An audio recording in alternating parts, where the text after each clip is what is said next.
اے میرے یار یگانا اے میری جان. لیکن یہ کہنا کہ رونا نہیں آتا، صدمہ نہیں ہوتا، یہ غلط ہے. صدمہ بھی ہوگا، رونا بھی آتا ہے، لیکن اگر اللہ کی خاطر اس کو برداشت کر لے انسان اس کو اور واویلا نہ کرے تو پھر اللہ تعالیٰ ریوارڈ دیتا ہے. یگانا اے میری. خدام کے لیے وقف عرضی کا کیا اہمیت ہے اور ان کو کس طرح کا وقف عرضی کرنا چاہیے؟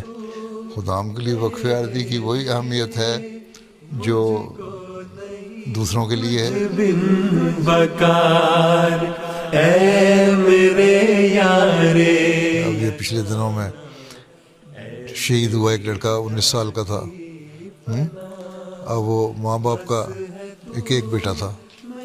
ماں باپ بڑے ہیں اور بچے بھی نہیں ہو سکتے.